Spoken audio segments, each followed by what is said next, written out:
आपण पाहताय कोल्हापूर संकेत लाईव्ह, प्रत्येक घडामोडीचा अचूक संकेत। राजारामपुरी पोलिसांची धडक कारवाई, 2 तलवारींसह गावठी हातभट्टीची दारू जप्त, एकास अटक। कोल्हापुरात राजारामपुरी पोलीस ठाणे हद्दीतील जोशी गल्ली विक्रमनगर परिसरात बेकायदेशीररित्या 2 तलवारी व गावठी हातभट्टीची तयार दारू बाळगणाऱ्या एका इसमावर राजारामपुरी पोलिसांच्या गुन्हेशोध पथकानं कारवाई करून त्यास अटक केली आहे। या कारवाईत 2 तलवारी व 20 लिटर गावठी हातभट्टीची दारू असा एकूण 3000 रुपयांचा मुद्देमाल जप्त करण्यात आला आहे। पोलिसांनी दिलेल्या माहितीनुसार गोपनीय माहितीच्या आधारे 22 जून 2026 रोजी सकाळी 12च्या सुमारास जोशी गल्ली विक्रमनगर येथील पत्र्याच्या शेडमध्ये छापा टाकण्यात आला। चौकशी दरम्यान कृष्णा प्रकाश मछले वय 39 राहणार विक्रमनगर कोल्हापूर याच्याकडून 2 तलवारी व गावठी हातभट्टीची तयार दारू आढळून आली।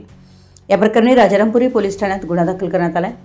ही कारवाई वरिष्ठ पोलीस अधिकारी यांच्या मार्गदर्शनाखाली राजारामपुरी पोलीस ठाण्याचे पोलीस निरीक्षक विकास जाधव यांच्या नेतृत्वात करण्यात आली आहे। कारवाईमध्ये पोलीस उपनिरीक्षक Sachin Chandan, police head constable Amol Patil तसेच पोलीस अंमलदार विशाल शिरगावकर, नितीश वागडी, शाहू तळेकर, अमोल पाटील, सचिन पाटील आणि संदीप सावंत यांनी सहभाग घेतला।